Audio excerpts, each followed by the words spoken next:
Tower of God is a webtoon with a very large and dense universe. So much so that it took me no less than 7h30 min of video, divided into 20 episodes, to talk to you about all the lore of Tower of God in an exhaustive way, even if there are things I could have detailed even more. And all this while we are not even halfway through the story, while many details about the lore are still very vague, and SIU probably has more in store for us than it has already teased. And even beyond the simple lore, the complexity of the plot is also dizzying. It took me a good 30 minutes to make a quick summary of the ongoing plots. We could talk about the more than 400 characters in the work, some of which can be analyzed at length. Hello, Rachel. We could still talk about all the messages behind this story and its characters, everything that the work tells us in fact. Not to mention all the theories that we can make to imagine what the future of the work will be. In short, Tower of God is a colossal work by many aspects, and I think we all understood it.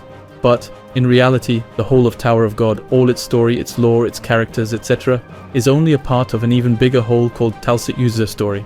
Hi, it's Lilian, and we meet again for the ultimate lore video on Tower of God, which is not really about Tower of God, by the way, because we're going to talk about the universe in which Tower of God fits. We're going to talk about TALSE User story. What is TALSE User story? There is a lot of confusion about everything that surrounds what I will call TUS from now on, to go faster.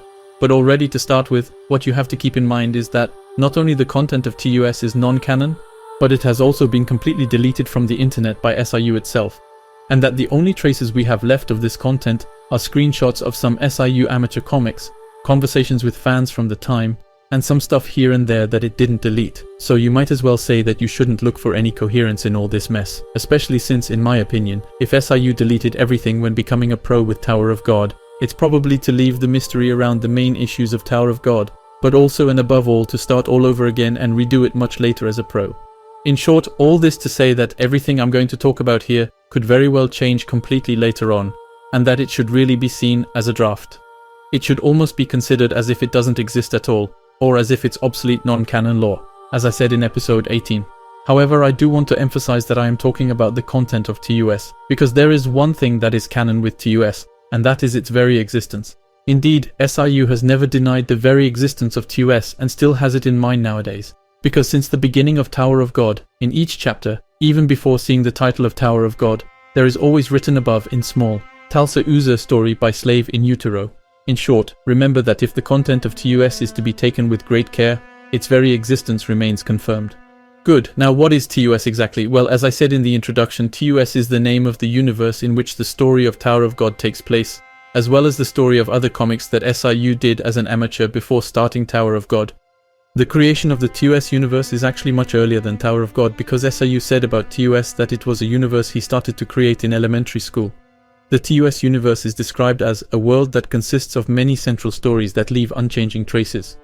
Therefore, when an event takes place in the TUS universe, it cannot be changed, so it is a universe that is determined. I refer you to the video on the guides where I talk a little bit about this in detail, explaining everything about determinism, Laplace's demon, etc. It is, for example, a universe in which the existence of time travel or parallel universes is impossible. Every event that takes place in it is inscribed for eternity and will remain unchanged no matter what happens. As for the story of TUS, SIU described it as a set of stories that are separated from each other, but that end up joining together around a single massive scenario, a bit like the branches of a tree that connect to the trunk. These same branches can also give birth to other story branches, like for example the Carnival story, whose plot is not linked to the main TUS story, but which is linked to the story of the King of Artificial Creation, which is itself linked to the main TUS story. We'll go into more detail about this later.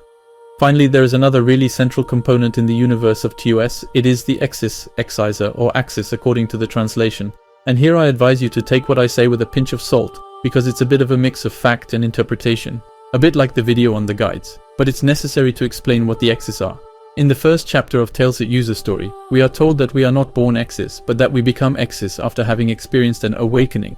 In principle, anyone can become an X's from one day to the next, and X's seem rather common, in the chapters of Tailse User story anyway, since we are talking about X's of rank F1 who don't seem dangerous at all, and that simple students without any importance are also X's. This apparent banality that can be seen in Tailse User story may seem strange when one considers how X's are, according to SIU descriptions, almost like gods compared to non-X's. Indeed, the Exes, who are commonly referred to as kings by the way, are described as people capable of creating a distinct space that cannot be disturbed by anyone, and are called those who leave indelible traces. They seem to be able to generate a space around them, in which they can use a unique power that cannot be denied or questioned, and that allows them to control an aspect of reality, to rewrite it, to change the course of history in a way. Hence the name of the universe, TALSE UZER story, which is distorted from the English Tailse user story, which could be translated for example by the story of the story handlers, or the story of those who control the stories, where the story handlers would be the Exes because they are the ones who are able to leave indelible traces, they are the ones who make the story, who create it. TALSE UZER story tells us the story of the Exes, or rather, the story that the Exes create. Their exceptional power makes them completely invulnerable to those who do not possess this power. This is why only an Exes can defeat an Exes. Even the strongest non-Exes has no chance against the weakest Exes. In short, the Exes are the main element in the construction of the TALSE UZER story universe narratively. They are around them that all the stories as well as the big global story gravitate. We know some of them, like Phantominum, the king of artificial creation, the king of national salvation, the conquering king, some characters of TALSE UZER story, etc. And we'll see all this in detail by diving into what we have left of the stories that SIU drew, and that are part of the universe of TUS, and then we'll try to make a chronology of them. There are 6 of them, and they are called Give My Earth Back, Peer-to-Peer, Comic, Carnival, TALSE UZER story, and of course Tower of God.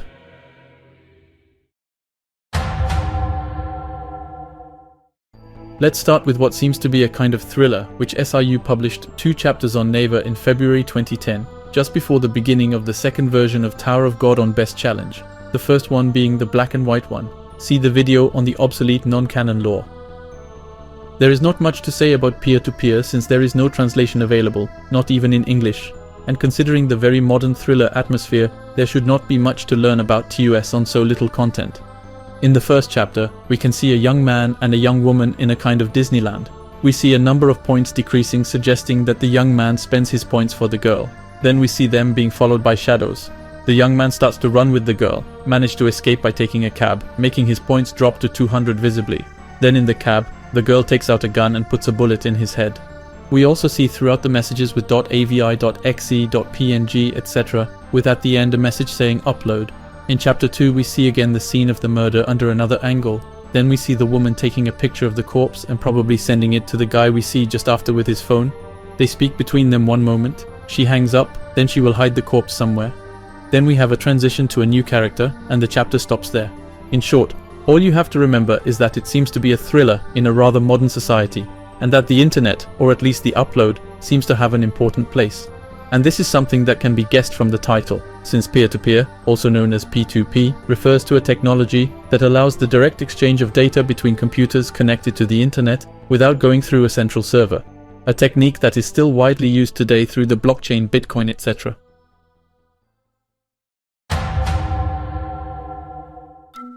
Then there is Comic. Comic is a mecha, that is a story with giant humanoid robots to make it very simple, like Code Geass, Gundam, etc. According to the comments of a Korean in the fan cafe, it would be the first amateur work of SIU, but there is no trace of it except this illustration. Then SIU mentioned it again in the note of chapter 152 of season 2, because he was planning to redraw this story at the same time as Tower of God, and had made another illustration. We will then learn the synopsis of the story. It's a typical shonen, where aliens land and super powerful robots controlled by teenagers defeat them. The story is about a man who dreamed of piloting a robot and who becomes a pilot after meeting a strange girl, the problem being that the robot he is piloting is on the side of evil.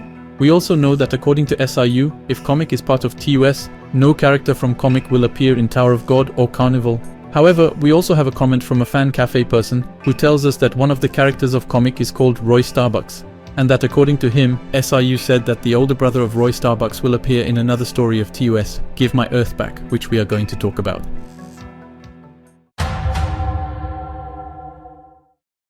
Give My Earth Back is a comic book that consists of 13 mini chapters of 4 or 5 panels and tells us the story of a human girl who finds herself in a spaceship with people who have compressed the Earth to the size of a marble for apparently necessary purposes. There is no translation of this comic either, except for one box, which is apparently one of the only relevant ones, and which tells us this. First of all, the cause of the incident comes from a distant galaxy. There are many individuals who hold power in this universe. She's talking about the Exes. And we call those who hold the most power, the kings. The king called the Conqueror King was born in a galaxy far away from here. This Exis is very aggressive and tries to make the whole universe his own. We were on our way to fight him. To introduce ourselves quickly, we are a group of mercenaries who roam the space, and we provide services to our clients for money. We were hired by the King of National Salvation to fight the Conqueror King. However, we have encountered a problem. An abnormal energy appeared on the planet you were living on. If we left it alone, the solar system was in danger of flying into space with the neighboring galaxies, so we had no choice but to compress your planet like this. So we learn of two X's that look important: the Conqueror King and the National Salvation King. Overall, the story seems to be rather comical in tone, but covers a period that seems to be quite important in the history of TUS, that of the fight against the Conqueror King.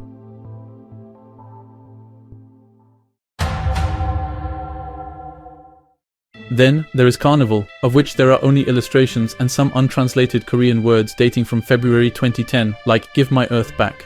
We learn the names of the characters in one of the illustrations, even if it is difficult to read. We have Hella, Uchaz, Oscar, Coco, Daigo or Dago, I do not know, etc. Besides, there is also a text he wrote on his blog which was never translated, but the automatic translation lets us think that he is talking about the characters of Carnival, especially because he quotes Coco, Hella or Uchaz, and then he quotes others such as Megshane, Aurora, Sarachu, Uchaz, Wuzaz, Gilgamesh, Kataros and Kiri Martha, with what seems to be anecdotes about them, even though the translation is still quite vague. Still, considering the number of characters and the amount of info, Carnival seems to have been a fairly developed story. SIU said that they had deleted all the chapters of Carnival because they were going to redo them after Tower of God. However, there is still an excerpt of this webtoon that a fan must have screened before they were deleted, I guess. It shows a man fighting with a sword against another masked man wielding an axe, and a young man who seems to be pulling a young woman by the hand to escape the fight. According to a fan cafe member's comment, SIU even said, at the time anyway, that he was more concerned about the release of Carnival than Tower of God. SIU also said about Carnival that the plot was not directly related to the main plot of TUS, but that it was one of the story branches that was related to the story of the King of Artificial Creation, Oedipus, which is itself related to the main plot of TUS. Finally, SIU also said that there will be characters from Carnival that will appear in the Tower of God story, and that these two stories are connected in an indirect way.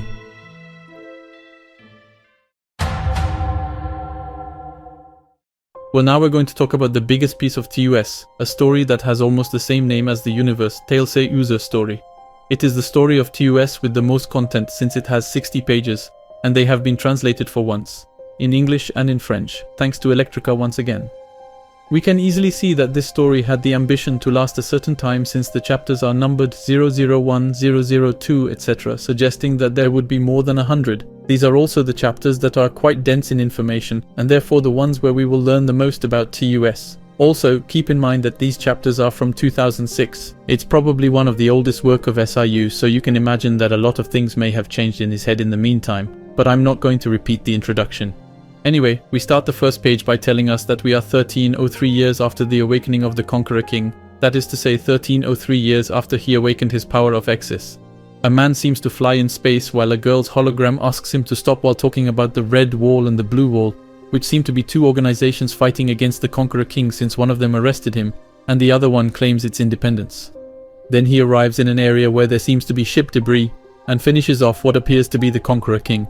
We are then told that the Red Cross Alliance, an alliance of 98 stars that formed around the Red Cross star, the star in the solar system where the Conqueror King was born, has dissolved after liberating all sectors of space, as well as the planets it occupied following the death of the Conqueror King. Then we jump 513 years into the future to find ourselves in a meeting between Red and Blue, probably referring to the Red Wall and the Blue Wall we talked about before, all in the room of a person called the Duke Rose Madder. This meeting is that of what is called the Association of the Three Flowers of the Fifth Spring of the Rose. We learn that the president of this association is called Vart. We also learn the name of two characters having powers of Exis, Robin and Gur Johnson, whose names are once again inspired by soccer player as what SIU did not change since 2006, which are parties of the Red Rose, therefore of the former Red Wall normally, and which are going to be fired by the Duke Rose Madder, pretexting that the world was in peace and that they therefore did not need them anymore. Then we go to the part 2 of the chapter 1, where we are told that we are on the third petal of the red flower of Rose Madder, otherwise called the planet Earth, and we find ourselves in a school of management dedicated to the immigrants coming from other planets, where we meet the protagonist, Tailse Uzer and his friends, Louis MacDonald and Daniel Mack. In the pages that follow, we learn a little more about the Exis, as I mentioned earlier. we quickly get to know two Exis apprentices, Jin and Medicto, who are playing around a bit too much with their Exis powers. We pass then to the part 3 of the chapter 1 where we find Gojohnson and Robin, the two Exis from now on unemployed, who would be apparently on the point of revealing secret information and who are pursued by Fabregas, still a soccer player, well I mean an Exis, and who is accompanied by a second Exis who would be a black fisherman. What is going to make us think of the system of position which we can find in Tower of God and which can mean two things. Either SIU just got the idea for Tower of God, or the positions that were apparently invented by Jihad and his companions during his ascent of the tower to face the tests of the administrators and to confront the Shinhe, have been inspired by the existing positions for the fights between Exis, which would be logical since Jihad and his companions come from outside the tower, and that they have therefore necessarily knowledge of the Exis.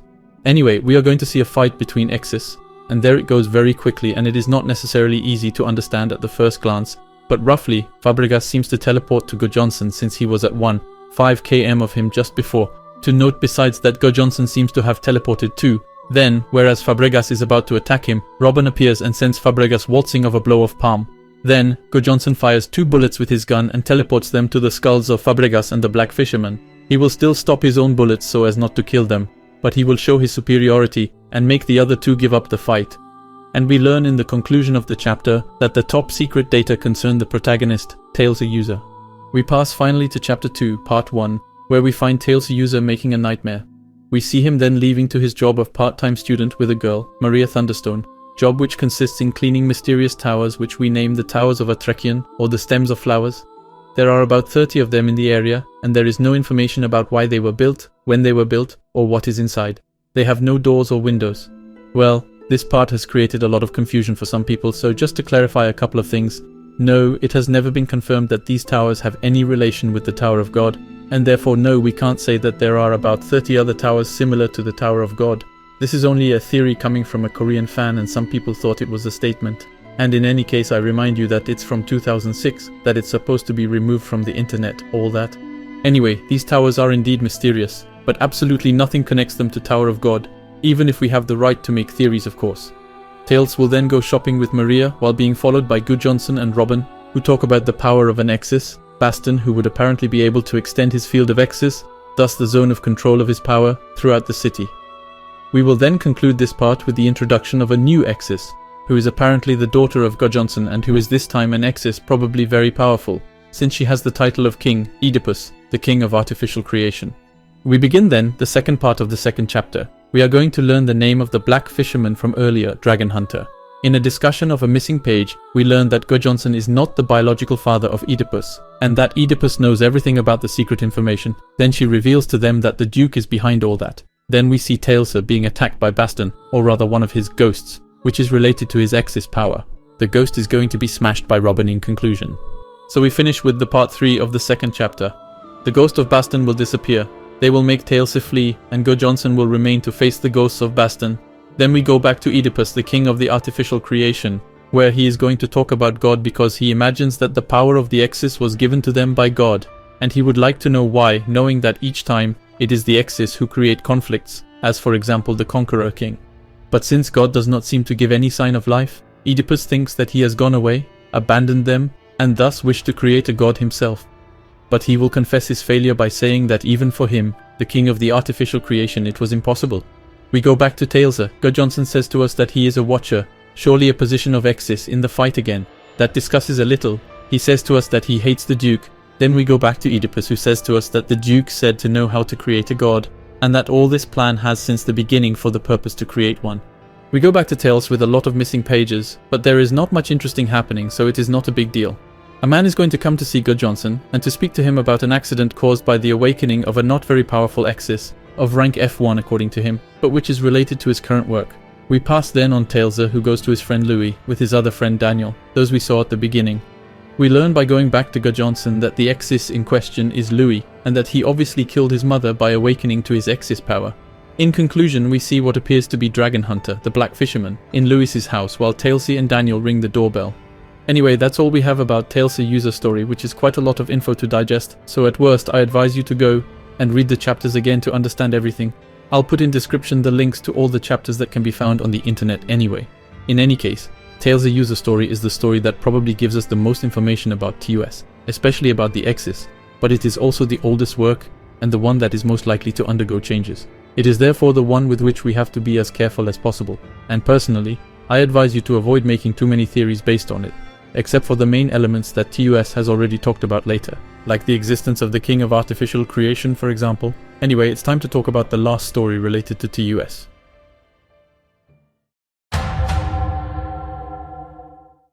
I think it is necessary to make a small point on everything that connects Tower of God to the world of TUS, so that you understand that the existence of TUS is necessary to the plot.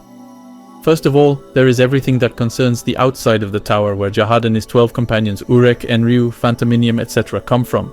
To set foot outside the tower is to set foot in the world of TUS in the end.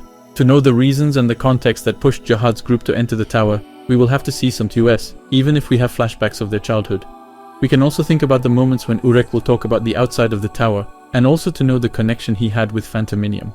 Why was he after her? And besides, for Phantominium, his entry into the tower probably has to have some connection to the context that takes place in TUS. Or at least it seems that only a development of TUS could explain to us the reason for his coming to the tower and infiltrating Jahad's palace.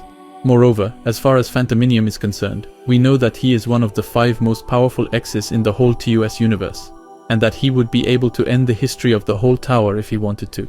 It is also known that the character of Phantominium was created even before SIU started to create Tower of God. But anyway, I talked more about this character in the video, about the most powerful beings of the tower, so you can go and see it, even if I imagine from the number of views that you all already know it. Then there is everything about Enryu, the god of the outside, and Arlen Grace's exit from the tower. Who is the god of the outside? Is he an Exis? Where did Enryu come from? What really happened between Arlen Grace and the god of the outside? How did he resurrect Baam? In short, all these questions also depend on TUS. There is also the workshop, because we know, according to the non-canon lore, that the workshop is an organization that also exists outside the tower, in the world of TUS. And finally, there is one obvious thing, which is everything that surrounds the tower itself. Where is it in the world of TUS? In what form? How was it created? For what purpose? By whom? Was it created from elsewhere, or has it always been there? What will be found at the top of it? What impact will it have on the world of TUS? So you can see that a lot of the questions, even the most important questions in Tower of God, are related to TUS. And then there are still all the connections that SIU talked about that I was talking about earlier, like the Carnival characters that will appear in Tower of God. Finally, about Tower of God and TUS, the most interesting sentence that SIU said about it, and which dates back to long before the professional publication of Tower of God, is surely this one. The manhwa that is closest to the main story of the TUS world is Tower of God right now. I stopped publishing it for now, but it is also the most important. Tower of God is the main story of TUS. I promised you a detailed explanation of TUS, but in reality it is hard to explain now. It would be easier if the story of Tower of God had progressed to its final parts.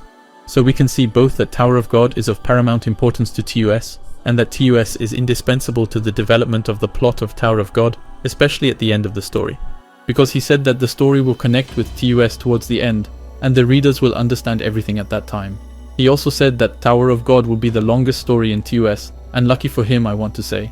Anyway, that's not all the interesting things SIU said. In fact, I voluntarily truncated the sentence you see on the screen because there are parts I already talked about in the intro, and the other parts I'm going to use in the next part, where I'm going to try to clear it up for you by making a kind of chronology, summarizing all this beautiful mess in the process.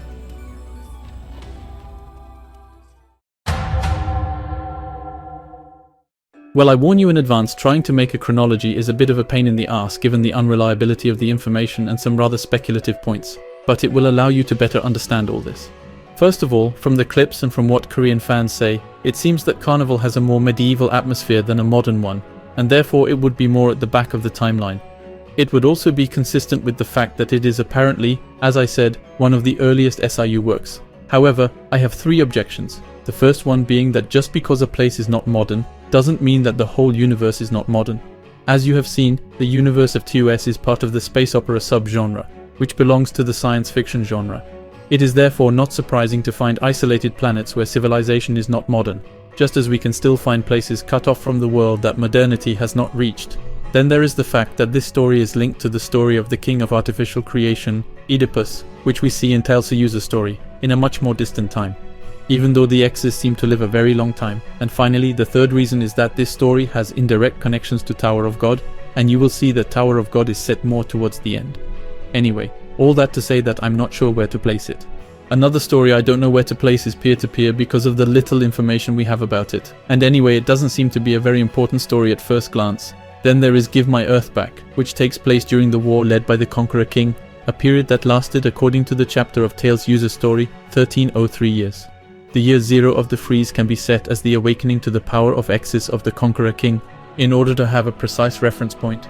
In short, according to this marker, Give My Earth Back takes place somewhere between year 0 and year 1303. There is comic which I think should take place at about the same time as Give My Earth Back, since the older brother of one of the characters in that story, Roy Starbucks, will appear in Give My Earth Back. Moreover, it is consistent with the mecha synopsis of comics since the mecha subgenre mixes perfectly with the space opera one. Because yeah, the war between galaxies that takes place in the era of the Conqueror King is clearly space opera. Then there is Tailse user story, which takes place 513 years after the death of King Conqueror, so 1816 years after the awakening of King Conqueror. And finally there is Tower of God. So to take up what SIU said, if there were for example 7 main stories that would constitute the story of TUS, then the one of Tower of God would be around the 6th part. But be careful, he didn't say that there were 7 stories, and that Tower of God would be the 6th, it's an approximation, an order of idea. If we convert to a percentage, it would mean that we would be, at the end of Tower of God, at 85% of the plot of TUS, and that the rest of the stories of TUS would be between 0 and 70%, and between 85 and 100%, roughly speaking, knowing that these percentages don't indicate the quantity of remaining content, but the quantity of remaining stories that can be more or less long of course, and with the only certainty that Tower of God will be the longest. Anyway, all this to say that Tower of God will be chronologically one of the last stories of TUS, but not the last. We know that it will trigger another story, and that this story could well lead us to the ultimate conclusion of the TUS universe.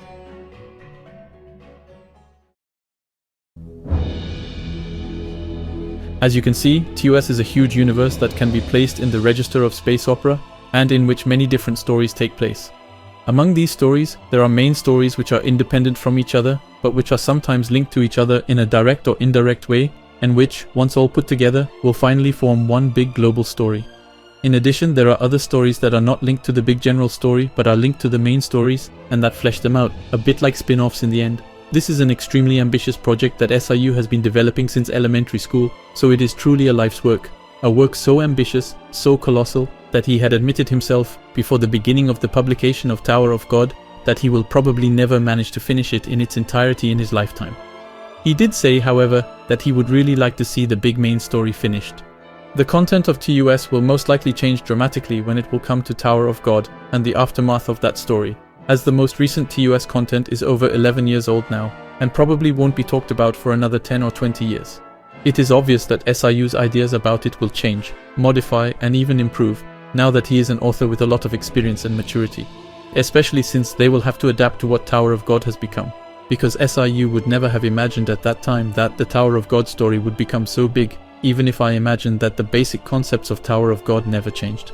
And we have to think that if SIU was able to develop so many things in such a short time, because he was only 24 years old when he started Tower of God, he could probably develop many more things since then, and will adapt the universe of TUS according to his new ideas and inspirations. In any case, the content of TUS having been erased, he keeps an almost total freedom of creation because his only restriction is to remain coherent with Tower of God. So I repeat it again, but you really have to consider all what I showed you as a draft from him, and as secret clues not very reliable, allowing us to speculate a bit on the continuation of this whole story. So the only thing left to do is to wait patiently and hope that SIU stays healthy and can complete the Tower of God story, and then finally, the TALSE user story.